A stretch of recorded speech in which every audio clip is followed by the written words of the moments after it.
Arshad Malik session جج تھے۔ یہ سن 2018 میں احتساب عدالت کے جج تھے۔ میاں نواز شریف کے مقدمات ان کی عدالت میں زیر سماعت تھے۔ احتساب عدالت میں ان کی تقرری میاں محمد نواز شریف نے وزیر اعظم شاہد خاقان عباسی اور وزیر قانون بیرسٹر ظفر اللہ خان کے ذریعے خود کرائی تھی۔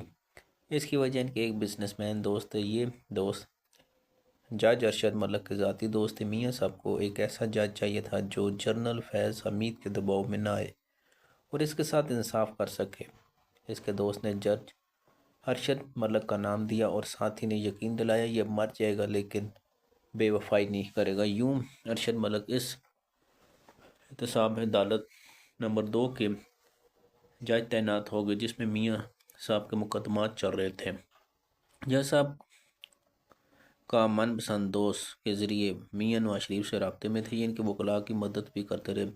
24 دسمبر سن 2018 کو العزیزیہ سٹیل مل کا فیصلہ تھا۔ جج صاحب نے فیصلہ تیار کر لیا اور اس کے مطابق میاں نواز شریف نے باعزت بری ہونا تھا۔ ملک صاحب فیصلے سے 3 دن قبل کامن دوست کے گھر آئے۔ انہیں مبارکباد پیش کر فیصلے کے بعد میاں صاحب سے ملاقات کی خواہش ظاہر کی۔ میاں صاحب سے پوچھا گیا۔ میاں صاحب نے جج صاحب کو فوراً دعوت دے دی۔ اس کے بعد جج صاحب نے شرماتے ہوئے پوچھا کیا میں اپنی فیملی کو بھی میاں صاحب کے گھر لے کے جا سکتا ہوں؟ ان کی یہ درخواست بھی قبول کر لی گئی۔ قصہ مختصر، جج صاحب اپنے گھر واپس چلے گئے۔ دوسرے دن کامن دوست نے جج صاحب سے رابطہ کیا لیکن غیر متوقع طور پر ان سے رابطہ نہ ہو سکا۔ جج صاحب نے رنگ بیک بھی نہیں کیا۔ کامن دوست کا ماتھا ٹکا اور وہ جج صاحب سے مسلسل رابطہ کرتا رہا مگر دوسری طرف سے مسلسل سناٹا رہا۔ رات ہو گئی۔ اگلے دن فیصلہ تھا۔ میاں صاحب کو بھی بے چینی ہو گئی۔ وہ اس بے چینی میں کامن دوست کے گھر چلے گئے۔ دوست نے انہیں کھول کر بتا دیا جج صاحب سے رابطے منتقل ہو چکی ہیں۔ میاں صاحب سمجھ گئے۔ بہرحال اگلے دن 24 دسمبر سن 2018 کو جج ارشد ملک نے العزیزیہ سٹیل مل میں کرپشن کے الزام میں 7 سال کی قید سنا دی۔ فیصلے سے 2 دن بعد جج صاحب نے کامن دوست سے رابطہ کیا اور منت کے لہجے میں ملاقات کی درخواست کی اور ملاقات طے ہو گئی۔ جج ارشد ملک آئے، ہاتھ جوڑ کر دوست کے سامنے بیٹھ کے ان کی آنکھوں میں آنسو تھے۔ جج صاحب نے ان کے بعد بتایا ہماری آخری ملاقات کے بعد مجھے جنرل فیض حمید کے اسٹاف آفیسر کا فون ہے اور مجھے اگلے دن ڈی جی کے دفتر بلایا گیا۔ میں نے معذرت کر لی لیکن اس کا کہنا تھا ملاقات ضروری ہے سر۔ آفیسر نے لفظ ضروری پر زور دیا تھا۔ میں انکار کیا لیکن دوسرے دن ان کی گاڑیاں آئی اور وہ لوگ مجھے لے گئے۔ مجھے پہلے ملاقاتی کمرے میں بٹھایا گیا، چائے اور پانی پوچھے لیکن میں نے معذرت کر لی۔ اس کے بعد ایک آفیسر آیا، اس کے ہاتھ میں بڑی سکرین والا موبائل فون تھا۔ اس نے وہ میرے سامنے رکھتے سکرین پر ایک ویڈیو کلپ پاس تھا۔ اس نے پاس کا بٹن پش کیا اور کلپ چلنا شروع میں وہ دیکھ کے کام گیا۔ وہ میرا کلپ تھا، وہ غیر اخلاقی تھا، میری جوانی کی غلطی تھی۔ میں کسی دوست کے فلیٹ پہ تھا، وہاں شوٹ کیا گیا تھا۔ وہ دیکھ کر میری سردی میں پسینے چھوٹ کے میں کام گیا۔ میں بہو بیٹیوں والا ہوں، میرا پورا خاندان ہے۔ اگر وہ کلپ کسی کے سامنے آ جاتا تو میں نوکری، عزت اور زندگی تینوں سے محروم ہو جاتا۔ میں شدید پریشان تھا۔ وہ کلپ ابھی مکمل نہیں ہوا تھا کہ دفتر سے ایک اور آفیسر نے کہا اور اس نے مجھے اندر آنے کا اشارہ کیا۔ پہلے آفیسر نے ٹیبلٹ بند کر دیا۔ وہ دونوں مجھے لے کر جنرل فیض حمید کے پاس پہنچ گئے۔ جنرل مجھے اٹھ کر ملا، میرے ساتھ بالغیر ہوا، پرانے تعلقات کا حوالہ دیا، مجھے تسلی دی اور پھر کہا ملک صاحب آپ اور میں دونوں ملک کے لیے کام کر رہے ہیں۔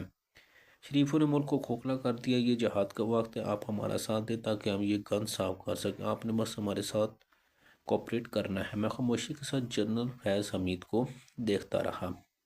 اس دوران ہماری ملاقات کا وقت ختم ہو گیا۔ مجھے باہر لیا جائے گا اور سلام کر کے رخصت کر دیا گیا۔ میرا ڈرائیور منگوا لیا گیا تھا۔ میں نے اس کے ساتھ دفتر آ گیا۔ جج صاحب کے بقول اگلے دن مجھے فیصلہ دیا گیا اور میں نے چپ چاپ اس پر دستخط کر دی۔ وہ فیصلہ پی ٹی آئی کے ایک سینیٹر نے لکھا تھا۔ جج صاحب اس کے بعد اٹھے اور کامن دوست کے گھٹنے پکڑے اور وہ دل سے شرمندہ تھے۔ جج ارشد ملک میاں صاحب کے دوست کے پرانے دوست تھے۔ ان کے گھر ان کی 2 مزید لوگوں سے ملاقات ہوتی رہی۔ ایک پراپرٹی ڈیلر تھا اور دوسرا آج کے سینیٹر ناصر بٹ تھے۔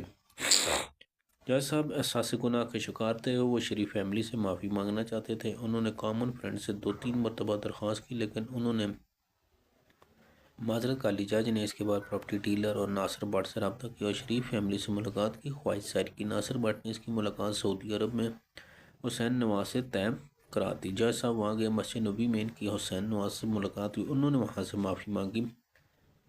یہ ملاقات باقاعدہ ریکارڈنگ کی جج کی گفتگو اعتراض بھی ریکارڈ ہوئے، جس میں انہوں نے سپریم کورٹ کے جج اعجاز الحسن کے بارے میں بھی انکشاف کیا کہ ناصر بٹ نے خفیہ کیمروں کے ذریعے راولپنڈی میں مجاز سے مختلف ملاقاتوں کے دوران بے شمار چیزیں ریکارڈ کی تھیں۔ میاں نواز شریف اس وقت جیل میں تھے۔ جون 1920 میں شریف نے ایک جج مرشد کی ویڈیو میڈیا کے سامنے پیش کر ناصر بٹ اس وقت راولپنڈی میں تھے۔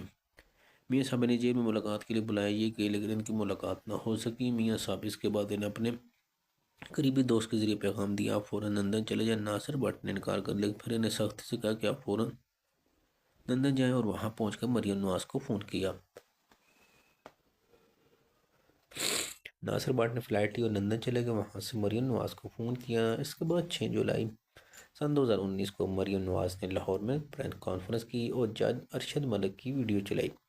اس ویڈیو سے جنرل قمر جاوید باجوہ بہت ڈسٹرب ہوئے۔ شریف فیملی نے جنرل باجوہ کے دوست کے ذریعے نے یہ اطلاع دی۔ اس ویڈیو کے اگلے 2 حصے زیادہ خطرناک ہیں۔ اس میں سپریم کورٹ کے جج بالخصوص جسٹس اعجاز الحسن کے کارنامے بھی شامل ہیں۔ یہ صورتحال جنرل فیض حمید کے لیے بھی پریشان کن تھی۔ بہرحال قصہ مختصر، جنرل فیض حمید نے اگلی 2 ٹپس کے بدلے میاں نواز شریف کی رہائی کا سودا کر لیا۔ میاں صاحب سے جیل میں ملاقاتیں شروع ہوئی جس کی براہ راست نگرانی جنرل فیض حمید خود کرتے تھے۔ یہ فیصلہ ہوا میاں صاحب کو میڈیکل گراؤنڈ پر لندن لے جانے کی اجازت دے دی گئی۔ اس کے بعد بے شک واپس نہ آئے۔ ان کی غیر موجودگی میں ان کے خلاف عدالتوں سے کوئی فیصلہ نہیں ہوگا۔ اس کے بعد میاں صاحب کی میڈیکل رپورٹ بھی پلیٹلیٹس اور یہ گرتے ہی چلے گئے۔ مجھے اکتوبر سن 2019 میں جیل کے ایک ڈاکٹر نے فون کیا اور میاں صاحب کی میڈیکل رپورٹ دکھا کر بتایا، آپ خبر دے دیں میاں صاحب شدید علیل ہیں، اگر ان کا فوری علاج نہ ہوا تو ان کی جان کو خطرہ ہے۔ میں نے یہ report general retired Azhar Kayani کو بھجوائی اور ان سے مشورہ مانگا۔ ان کا فوری جواب تھا، میاں صاحب اس کنڈیشن میں زندہ کیسے؟ میں حیران ہوا۔ جنرل اظہر کیانی دوسرے دن خود معائنے کے لیے جیل گئے۔ میں نے فوری طور پر میاں نواز شریف کی صحت کی خبر بریک کر دی، جس سے پورے پاکستان میں طوفان مجھے متبادل تقسیم میں اس کھیل میں استعمال ہو گیا تھا۔ بہرحال قصہ مختصر، نواز شریف اکتوبر میں لندن جانے لیکن معاملہ ایک ایشو پہ اٹک گیا۔ جنرل فیض حمید چاہتے میاں صاحب کو اسٹریچر پر لٹا کر جہاز میں سوار کیا تاکہ جبکہ میاں صاحب کو کہ میں اپنے قدموں پہ چل کر جہاز تک جاؤں گا۔ یہ معاملہ نومبر تک چلتا رہا۔ آخر میں فیصلہ ہوا میاں صاحب بے شک چل کے چلے جائیں لیکن یہ لندن میں کوئی بیان نہیں دیں گے۔ جنرل فیض حمید نے اس فیصلے کے بعد بشرا بی بی کی مدد لی اور بشرا بی بی کے ذریعے عمران خان کو قائل کیا گیا۔ یہ کیسے؟ یہ آپ اگلے کالم میں۔ ناظرین اگر آپ اس چینل پہ نہیں ہیں تو چینل کو سبسکرائب کر لیں۔